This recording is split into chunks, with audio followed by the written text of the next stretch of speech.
Hey everybody and welcome to Palace Chat. I am Gina Parker. I'm here with my co-host Ashley Jones. Heyo. Ashley, what have you been into?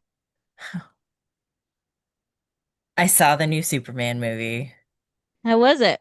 It was so good. Don't bring your kids. That's all I can say. Don't bring your kids.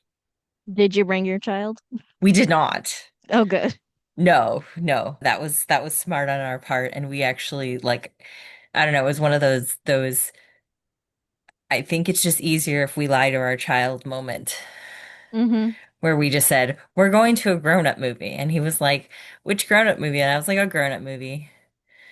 The end. End of discussion. Because he loves Superman, but he would not have loved that Superman. It was it was a lot. But I will say I laughed a lot more than I expected to in a serious Superman movie.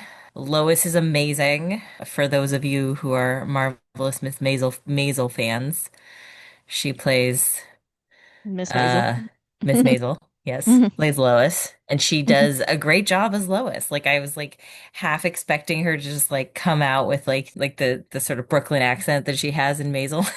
And I was like, hmm "Oh no, she's actually like that's she's an actress. She knows how to talk different ways. That's amazing." So, yeah, it was really really really good.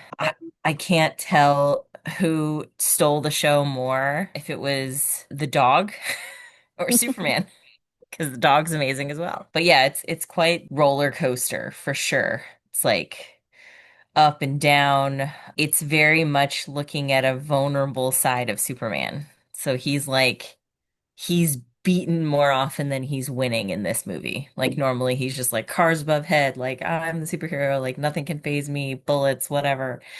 No, he's like beaten and bloody and like people he loves are dying and like it's crazy and like his whole spirit is broken and he's like questioning his whole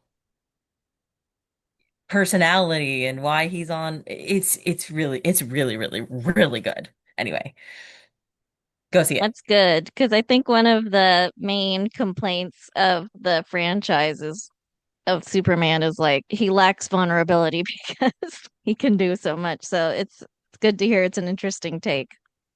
It's a very interesting take. It's a very modern take and it's clearly written by written, produced, directed, or whatever by fans of the series who wanted to do the character justice. That's So, very nice to hear. I really good. remember a few years ago that actor was in a show called The Politician, which I don't necessarily recommend, but like at the time everyone was like, that dude looks like Superman. Like, and to see him playing Superman now is a good payoff of, yeah, all that waiting. They even took a shot at the glasses, no glasses disguise, Mm-hmm. and they like came up with like a plot device that why that works, which Mm. I found really interesting. And it was like if you weren't paying attention, you would have missed it. It was like a brief, like millisecond line, and you're like, oh, that's good. So, yes, it was really, really good. What about you? This is not something I'm currently watching this week, but what you said sparked a memory for me. So there's a show called Psych. Have you ever seen it? Good show. It is a great show. I love it. It's a show about a guy who's pretending to be a psychic, and he and his best friend go around solving murders together. It's Hmm. like very silly, very funny. But they had this trilogy within the series, the Mr. Yang thing. And there was one episode where like I don't know, I was like talking to someone or something. I don't know what happened, but I missed one line. And then the episode was like, man, this is a weird episode. And then listening back, like I heard the actors talking about that episode, and it was like, yeah, if you miss this one line, the episode doesn't make sense anymore. We just have one plot exposition line, which is that basically Sean, who is the protagonist, is always being silly, getting into all these shenanigans, and his friend Gus is kind of trying to reel him in a bit, but also getting in the shenanigans. But with the Mr. Yang thing, Sean was so stressed out. He told his friend Gus, "I need you to act crazy. I need you to act Hmm. crazy this whole time because it's the only way I'll be able to figure out this mystery. I'm too stressed." And so Gus is acting really out of character the whole episode, and everyone's commenting on it. All of this to say, Psych is a great show. One of my Uh, top 10 of all time. All right. So for this week on All My Children, Erica decides to go to Tibet to get Jeremy back since he's left. And he is not in Tibet. He's hanging with his friend Harry, but she's still determined to find him. Then we have Tad and Hillary who are back together. So, to make a very long story short, if I do a 1985 in review, which I'm sure I will, we'll get more into this story. But basically, Tad and his ex-wife Dottie were witnesses to a crime. They've been on the run, and then they're trying to get their lives back. Phoebe does not approve of Tad and Hillary being together. She's getting in between them. She's like making sure they can't talk to each other, call each other. And she's gone so far as to hide the evidence against the criminal that's been after Tad and Dottie so that Tad and Dottie can't come back to town, which mm, is, not the nicest. So Sandy, who Palmer was blackmailing, has been a nanny for Cliff's kids. The regular nanny has come back to town. Palmer pays her to stay away, saying, like, oh, this ex-con really needs a job, when really he's just trying to keep her away so that Sandy can seduce Cliff so that he can ruin Cliff's marriage to his daughter. But Miss Gurney goes for it. She's getting paid not to work. Who wouldn't? And sure. so, you know, and he has this whole story. Sandy gets a guilty conscience and she confesses to Cliff, like, he was gonna send me back to prison, but I'm not gonna seduce you for him. But she leaves town, but Palmer's been exposed. Daisy says she's gonna leave Palmer, but he confesses everything to her, like, it's true. I did this. I was trying to destroy Cliff. I blame him for what happened to Nina, but I'm gonna stop now. I can't lose you after, our daughter has fallen into a catatonic state. I cannot lose you too.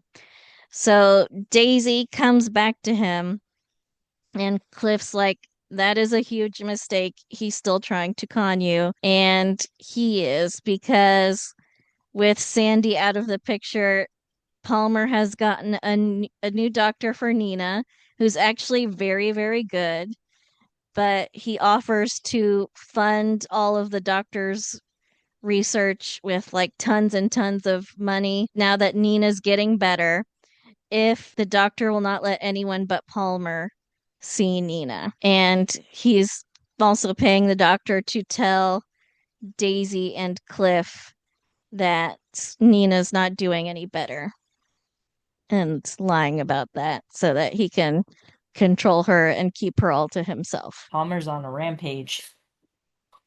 Ross and Ellen got back together at a point in time. I don't know how much we touched on it, but it was a few months ago, and now they're adopting a daughter named Julie, who is currently Hispanic but will soon be white. So, oh, and the last thing is that Phoebe, while also trying to break up Ted and Hillary, has also been like keeping Laura to herself, Brooke's daughter. And so Tom's having to fight to get time with his own child, but also she's trying to break up Brooke and Gilles Sinclair, um, because Brooke has fallen in love with him. All right, so that Phoebe's should, trying to break up Gilles Sinclair. and Brooke. Ah, So she's meddling in all kinds of relationships. We're at winners and losers. Oh boy. I'm gonna say Palmer is the loser because Hmm. he's just really trying to con everyone. Sandy, Cliff, Daisy, Nina, Nina's doctor. Like he's really going for, sleaze bucket of the week for sure. I'm gonna say Sandy is the winner because she came clean to Cliff, basically, even though she thought, I'm being threatened by this very powerful guy and I'm an ex-con, but she still did the right thing. That's a good one. All right. For loser, I'll say Phoebe because she's meddling in everyone's lives. And for winner, I'll say Julie for getting adopted. That- Yay. mhm, that's nice for her. Wonderful. All right. I think that's it. Please like, subscribe, comment, Buy our merch. support us on Patreon. All right. All Well, right. Well, bye. bye. Thank you for listening. Our theme song is Wouldn't It Be Nice by Sound Mirage featuring Lady Rand. Please rate and review, download, subscribe, all the things. And you can email us at amcrewatch@gmail.com. Thanks. Talk to you next week.